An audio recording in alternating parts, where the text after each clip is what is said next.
Judul firman Tuhan adalah jangan takut tinggal di Mesir. Jangan takut tinggal di Mesir. Ya, puji Tuhan. Mari kita baca di dalam kitab Kejadian pasal 45, Kejadian 45 ayat 25 sampai pasal 46 ayat 1 sampai dengan ayat yang keempat saja. Kami akan baca sebagai berikut. Demikianlah mereka pergi dari tanah Mesir dan sampai ke tanah Kanaan kepada Yakub ayah mereka. Mereka menceritakannya, Yusuf masih hidup, bahkan dialah yang menjadi kuasa atas seluruh tanah Mesir. Tapi hati Yakub tetap dingin, sebab ia tidak dapat mempercayai mereka. Tetapi ketika mereka menyampaikan kepadanya segala perkataan yang diucapkan Yusuf, dan ketika dilihatnya kereta yang dikirim oleh Yusuf untuk menjemputnya, maka bangkitlah kembali semangat Yakub ayah mereka itu. Kata Yakub, cukuplah itu. Anakku Yusuf masih hidup, dan aku mau pergi melihatnya sebelum aku mati. Pasal 46 ayat 1, Yakub pindah ke Mesir. Jadi berangkatlah Israel dengan segala miliknya, dan ia tiba di Berseba. Lalu dipersembahkannya korban sembelihan kepada Allah Ishak ayahnya. Berfirmanlah Allah kepada Israel dalam penglihatan waktu malam. Yakub, Yakub, sahutnya. Ya Tuhan. Lalu firman-Nya, akulah Allah, Allah ayahmu. Jangan takut pergi ke Mesir, sebab aku akan membuat engkau menjadi bangsa yang besar. Aku sendiri akan menyertai engkau pergi ke Mesir, dan tentulah aku juga akan membawa kembali, dan tangan Yusuflah yang mengatupkan kelopak matamu nanti. Puji Tuhan. Apa suara saya bisa didengar? Ya, baik. Puji Tuhan. Dalam cerita ini ya sangat luar biasa sekali. Saya secara jujur bahwa saya pernah menerima kebenaran ini pada tahun 91. Jadi kurang lebih 30 tahun yang lalu. Lalu saya simpan, kemudian saya juga belajar. Ya, puji Tuhan, dan saya merasa tergerak untuk menyampaikan ini kepada kita semua. Ya, saudara-saudara, pasal 45, pasal 46, atau pasal-pasal sebelumnya itu semua terkait, karena ini satu cerita. Ya, lengkapnya dari pasal 37 sampai pasal 50, atau masuk keluaran pasal 1. Ya, saudara-saudara, suatu cerita yang luar biasa, karena dia bisa terkait atau katakanlah suatu nubuatan yang terjadi pada zaman ini. Saudara-saudara sekalian, kita melihat dalam ayat yang tadi kita baca, ya, dikatakan demikianlah mereka pergi dari tanah Mesir dan sampai di tanah Kanaan kepada Yakub ayah mereka. Ada apa mereka? Mereka itu di tanah Kanaan, tetapi kita lihat bahwa ayat ini menulis dari tanah Mesir ke Kanaan. Berarti ada satu aktivitas. Aktivitas apakah itu? Yaitu mereka pergi mengambil gandum atau membeli gandum di Mesir. Ya, karena terjadi satu kelaparan yang luar biasa. Ya, sementara yang sudah standby di Mesir itu adalah saudaranya, tetapi belum terjadi satu pemberitahuan atau pembukaan bahwa dia adalah saudaranya. Ya, saudara sekalian. Jadi mereka ke sana itu untuk mengambil gandum karena situasi dan kondisi. Ya. Saya sendiri bertanya-tanya kenapa kelimpahan itu atau fullnya gandum itu di Mesir.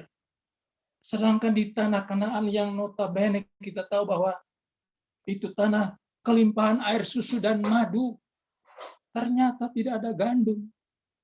Siapakah Yakub dan anak-anak istri-istrinya semua itu, saudara sekalian? Bukankah mereka itu mendapat warisan perjanjian yang hebat, luar biasa?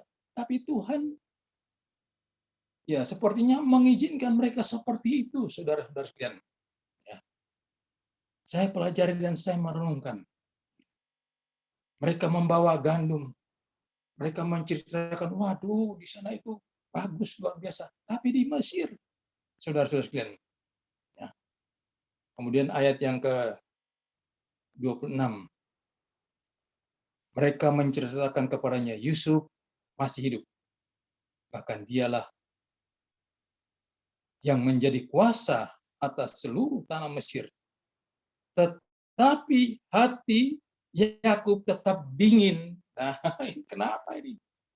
Sebenarnya kalau Yakub itu dia mendengar berita itu dia mesti sambut. Waduh, bagus ya. Oh, ada persediaan makanan di Mesir. Ya, mereka ini orang di tanah Kanaan. Mereka pergi ke Mesir. Mereka menceritakan, waduh di sana itu hebat. Waduh luar biasa. Tapi saudara-saudara Alkitab katakan, hati Yakub tetap dingin. Sebab apa? Ia tidak mempercayai mereka. Yakub sudah tua tapi tidak pikun. Yakub masih ingat. Ya. Sebab itu waktu dia dengar, ini ada cerita-cerita aja. Saudara-saudara sekalian, hati Yakub tetap dingin, saudara-saudara sekalian. Saya tidak tahu ya, dalam aktivitas kita sebagai pelayan Tuhan, sebagai sidang jemaat, apakah kita serius atau tidak? Ya, mungkin nampak di luar ini, maafkan saya. Mungkin nampak di luar, tapi hati kita dingin. Itu bisa terjadi karena situasi dan kondisi kenyataannya seperti itu. Hatinya dingin.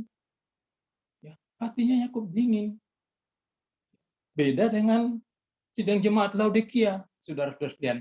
Ya, mereka dingin karena memang mereka itu mengalami kelimpahan. Biasanya orang gitu kalau sudah diberkati kelimpahan, ya bukan tidak percaya kepada Tuhan, mereka percaya, tetapi karena mereka mesti mengurus itunya loh. Sedangkan hatinya Yakub dingin ini bukan apa-apa, tetapi dia itu ingat bahwa anak-anaknya pernah ngapusi orang tuanya. Dan juga dia ada sesuatu kesusahan yang tertinggal dalam hidupnya karena anak yang dia kasihi itu tidak ada bekasnya, hilang begitu saja. Yakub tidak bisa mempercayai mereka. Kenapa? Mari kita melihat sedikit dulu. Dalam kitab Kejadian pasal 37 ayat 32. Jubah maha indah itu mereka suruh antarkan kepada ayah mereka dengan pesan, ini kami dapati. Silahkan Bapak periksa apakah jubah ini milik anak Bapak atau tidak. Ketika Yakub memeriksa jubah itu, ia berkata, ini jubah anakku. Binatang buas telah memakannya. Tentulah Yusuf telah diterkam.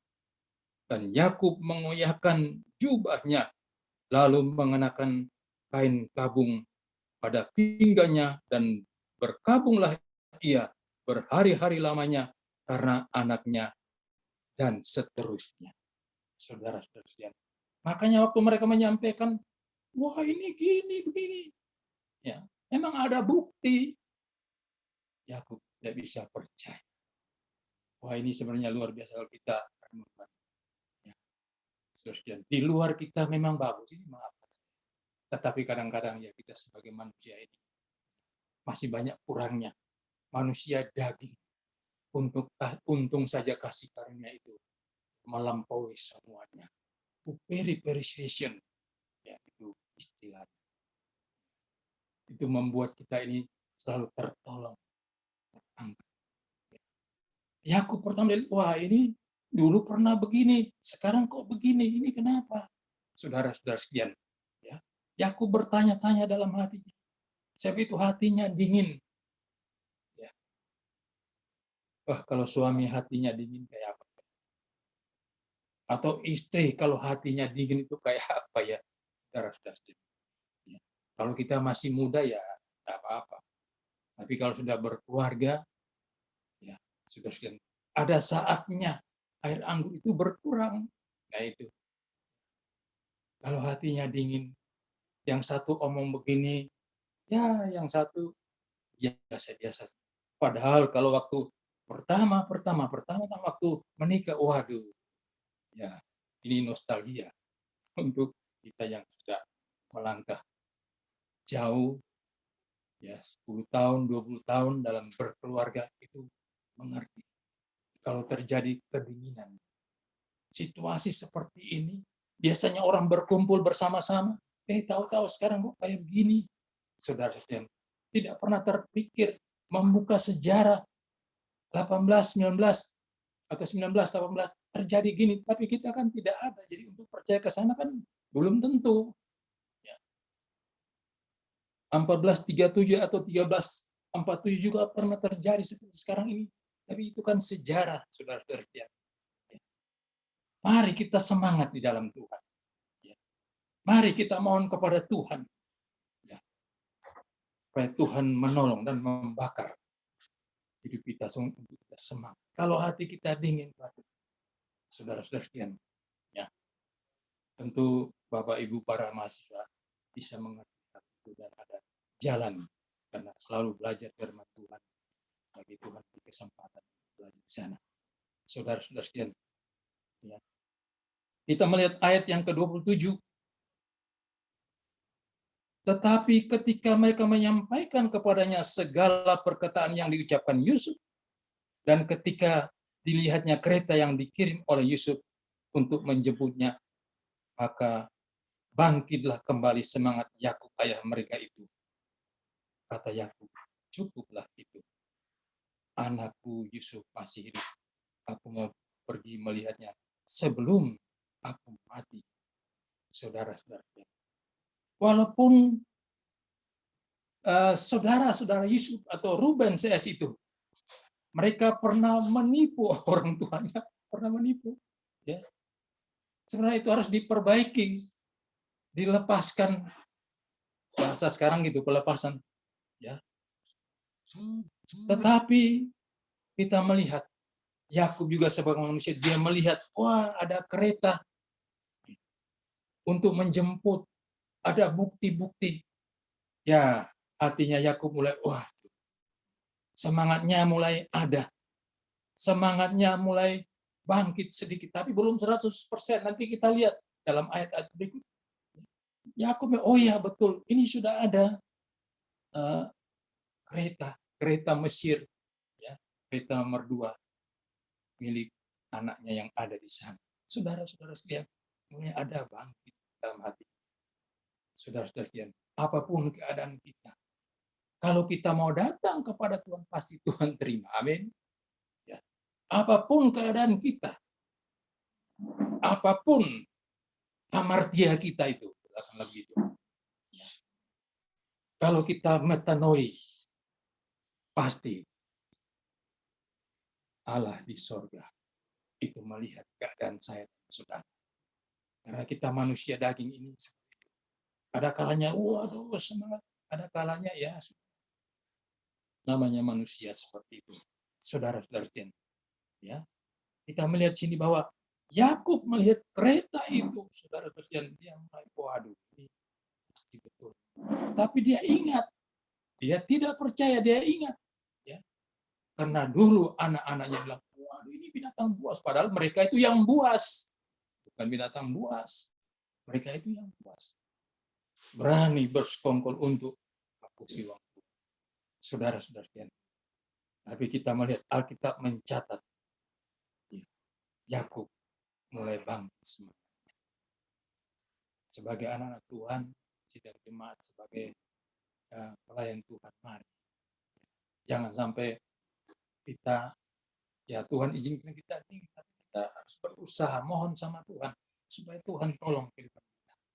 Apapun keadaan kita, ya, dulu kayak begini, ya, kayak dulu di dalam kegelapan, sekarang kayak begini, yang akan datang, saudara sekalian, Tuhan tetap terima kita, amin. Tuhan tetap melihat, karena saya dan saudara adalah ciptaannya. Sebab itu dia selalu melihat dengan kasihnya yang besar. Ya, kasihnya dari Golgota itu. Saudara-saudara tidak pernah memandang. Ya, baik Israel maupun kita, non atau bangsa kafir, tetap mendapat kemurahan Tuhan asal kita datang kepada Dia. Ya, saudara-saudara, Yakub katakan, cukuplah, anakku masih hidup. Aku mau pergi melihatnya sebelum aku mati. Ya, cukup. Saudara-saudara, ya, dia tidak memikirkan, wah begini dan begitu, ya sudah cukup. Masih ada orangnya. Tapi saya mau tunjukkan kita selanjutnya dalam pasal yang ke-46 ini, bagian yang kedua, bagian saja. Kita melihat pasal 46 ayat pertama. Jadi berangkatlah Israel dengan segala miliknya, dan ia tiba di Berseba. Lalu dipersembahkannya korban sembelihan kepada Allah Ishak ayahnya. Saudara-saudara sekalian, sampai di Berseba. Ya. Kalau kita coba menyelami, ya, seorang Yakub dalam pemikirannya, saudara sekalian, waktu di Berseba, ya, bisa saja dia berhenti, mungkin begitu dia berhenti, karena buktinya itu ada korban sembelihan. Ya. Mengapa dia membuat korban sembelihan? Ya. Bisa saja dilihat, oh dulu bapaknya, neneknya Abraham. Dengar cerita, kemudian juga dari ayahnya Ishak. Cerita turun-temurun, ya.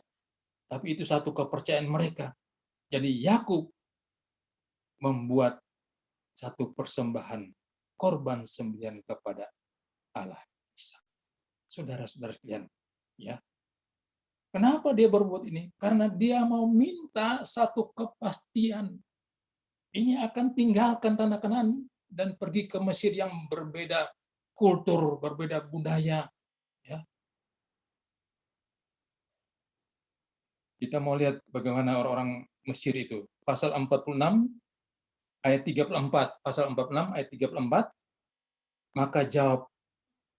Maka jawablah, hamba-hambamu ini pemelihara ternak, pekerjaannya itu, sejak dari kecil sampai sekarang, baik kami maupun nenek moyang kami, dengan maksud supaya kamu boleh diam di tanah Goshen.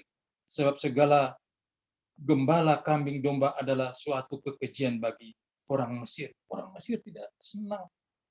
Ya, pelihara domba, cari rumput, kasih makan kambing, sapi. Ya, karena memang mereka seperti itu, ibadahnya harus ada korban, beda dengan kita sekarang. Ya, sudah sekian. Kalau kita kan sudah selesai, sudah final. Golgota itu sudah, ya, jadi acuan, ya, harga sudah selesai. Saudara-saudara sekalian. Tapi orang-orang Mesir ini melihat, waduh, orang-orang dunia, Mesir berbicara tentang dunia, orang dunia itu melihat apa? Apa itu orang Kristen? Apa orang Kristen? Karena itulah orang dunia.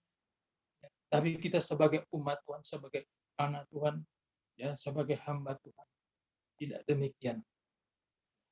Sebab itu Yakub mempersembahkan korban sembelihan kepada Bapa di sorga. Ya. Dia minta kepastian. Walaupun anak-anaknya sudah bilang, oh ini buktinya, Ini buktinya. Tapi Yakub tidak mau dibohongi untuk kali yang kedua. Tidak mau. Walaupun sudah ada, ya sudah, jalan aja. Karena Yakub juga belum melihat, jadi dia percaya saja.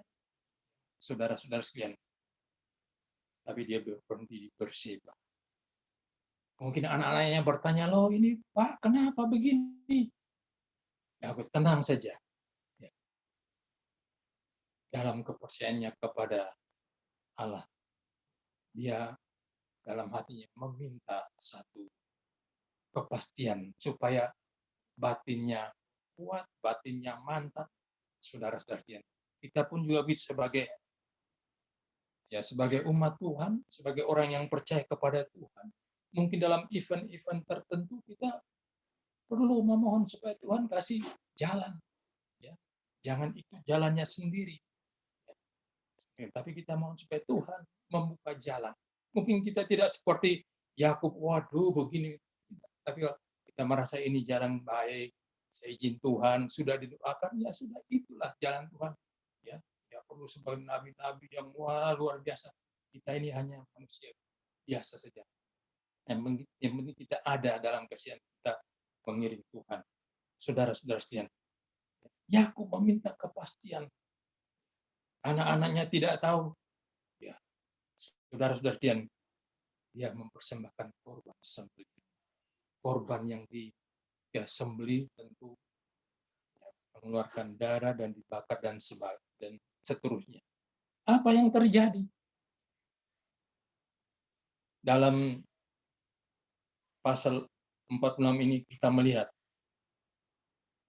ayat yang kedua. Berfirmanlah Allah kepada Israel dalam penglihatan waktu malam. Yakub, Yakub, sahutnya, ya Tuhan. Lalu firman-Nya, akulah Allah, Allah ayahmu. Janganlah takut pergi ke Mesir, sebab aku akan membuat engkau menjadi bangsa yang besar di sana. Aku sendiri akan menyertai engkau pergi ke Mesir. Dan tentulah aku juga akan membawa engkau kembali. Dan tangan Yusuflah yang akan mengatupkan kelopak matamu nanti. Saudara-saudara sekalian, apa yang terjadi? Tuhan campur tangan. Tuhan langsung menyatakan warisan janji itu lagi dari Abraham, Ishak, dan Yakub. Ini akar iman. Ya, kaitan kita dengan orang Israel. Orang Israel juga percaya Abraham, Ishak, dan Yakub. Kita juga ya sama. Ya, tipikalnya kita yang sama, saudara-saudara sekalian. Ya. Tuhan menyatakan bahwa Dia menyertai kita. Ayat 3 dikatakan, akulah Allah, Allah ayahmu. Janganlah takut pergi ke Mesir. Jangan takut kita ada dalam dunia ini. Walaupun kadang-kadang ya manusia itu masih gitu, takut. Tetapi terhadap Tuhan. Takut akan Tuhan itu identik dengan menghormati Tuhan. Ya. Saudara-saudara sekalian, menghargai kemurahan Tuhan yang Tuhan sudah nyatakan, Tuhan sudah berikan kepada saya dan saudara. Saudara-saudara sekalian, ya, Tuhan katakan, akulah Allah, Allah ayahmu. Jangan takut. Ya. Bicara tentang ketakutan, terlalu banyak dan luas. Tapi kita dalam kasih Tuhan, biar ketakutan itu pergi. Kata firman Tuhan. Ya, saudara-saudara. Ya. Jangan takut pergi ke Mesir. Jangan takut kalau nanti satu waktu Anda akan ya pergi melayani di mana-mana. Jangan takut. Ya, masih muda itu kuat. Saya 30 tahun yang lalu, ya, angin, gelombang, tantangan pencobaan tidak bisa mengalahkan saya. Tapi menjelang masa-masa tua, bergumul kepada Tuhan. Ya, Tuhan beri kekuatan yang ekstra kepada kami dalam melayani Tuhan. Ya. Puji Tuhan, jangan takut. Ya. Apakah ada di antara kita, ibu-ibu, Anda takut melihat situasi bervariasi, varian-varian baru yang muncul. Siapa yang bisa prediksi untuk tahun-tahun yang akan datang? Tidak ada. Ya mungkin ada, tapi orang yang dekat kepada Tuhan, mereka mendapat pemeliharaan daripada Tuhan. Ya, saudara-saudara, Tuhan bilang jangan takut. Aku akan menyertai engkau. Aku sendiri akan menyertai engkau pergi ke Mesir. Ya. Dan saya melihat dikatakan bahwa tangan Yusuflah yang akan mengatupkan kelopak matamu nanti. Apa artinya? Saudara-saudara sekalian, ini artinya perhatian Tuhan kepada Yakub secara pribadi itu full. Ya.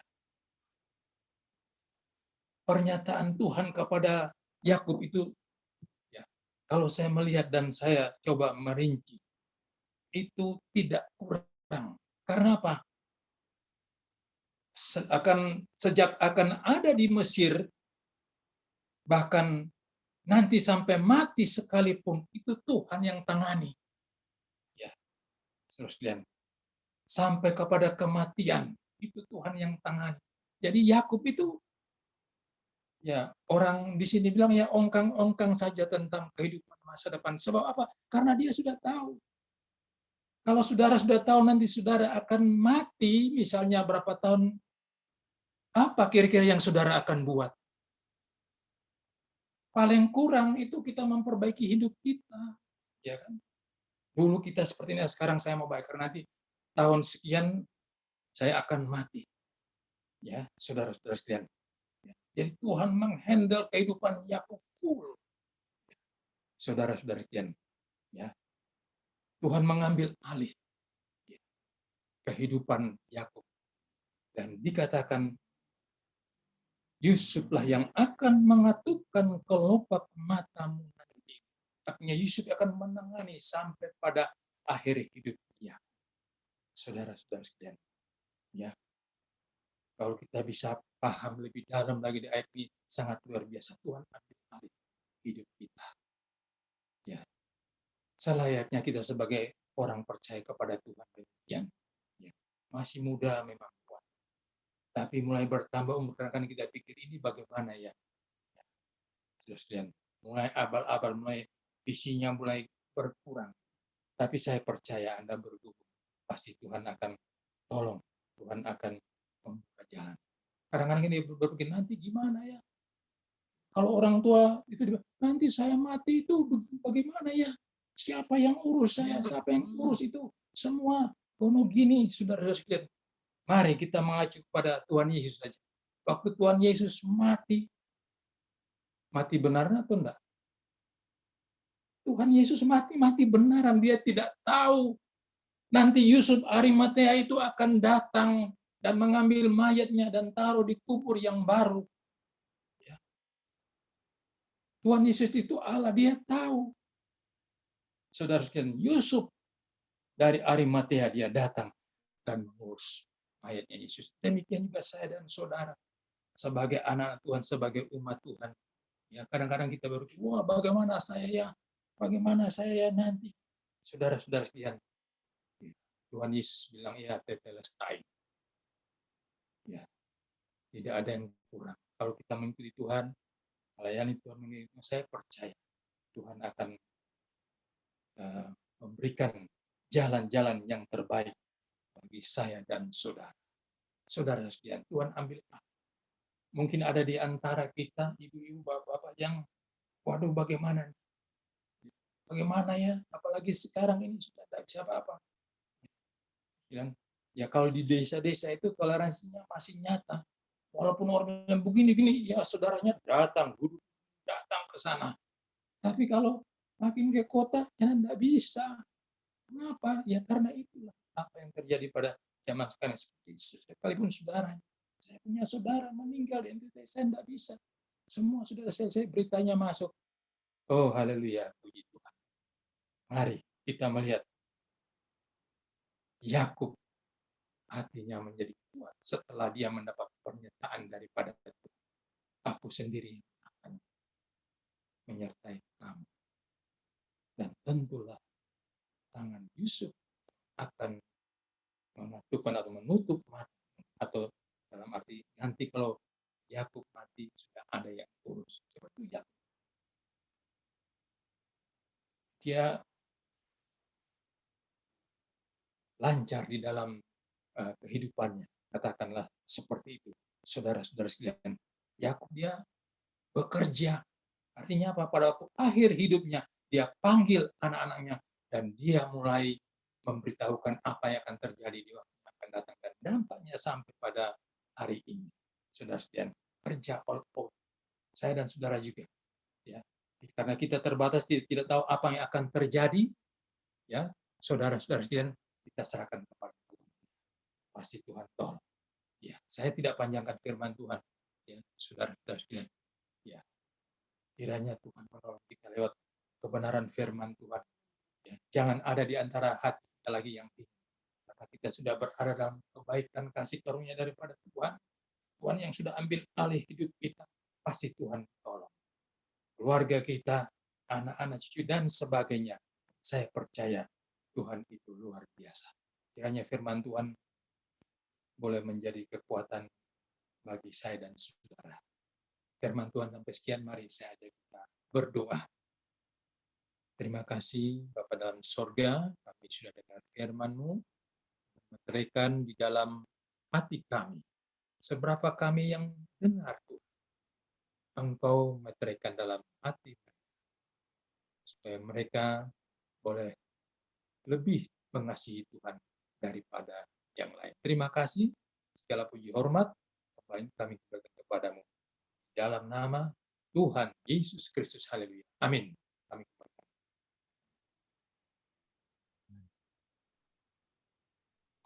Terima kasih, diberkati Tuhan. Belum, boleh dengar suara saya, Pak? Ya. Tuhan dengar. Baik. Nah, ini kita sudah selesai firman Tuhan. Lanjut pembacaan Mazmur, Pak. Mazmur. Ya, siap. Nanti selesai pembacaan, angkat pujian 1, selesai pujian baru doa syafaat, langsung nanti doa Bapa kami dan doa berkat. Ya, Pak Denny ya. Mari kita buka Mazmur 91. Kita baca ayat 1 sampai dengan ayat 16. Dalam lindungan Allah. Orang yang duduk dalam lindungan yang maha tinggi dan bermalam dalam naungan yang maha kuasa akan berkata kepada Tuhan, tempat perlindunganku dan kubu pertahananku, Allahku yang kupercaya. Sungguh, dialah yang akan melepaskan engkau dari jerat penangkap burung. Dengan kepaknya ia akan menudungi engkau. Di bawah sayapnya engkau akan berlindung. Kesetiaannya ialah perisai dan pagar tembok. Engkau tidak usah takut terhadap kejahatan malam, terhadap panah yang terbang di waktu siang, terhadap penyakit menular yang mengamuk di waktu petang. Walau 1.000 orang rebah di sisimu dan 10.000 rebah di sebelah kananmu, tetapi itu tidak akan menimpamu. Engkau hanya menontonnya dengan matamu sendiri dan melihat pembalasan terhadap orang-orang fasik. Sebab Tuhan ialah tempat perlindunganmu yang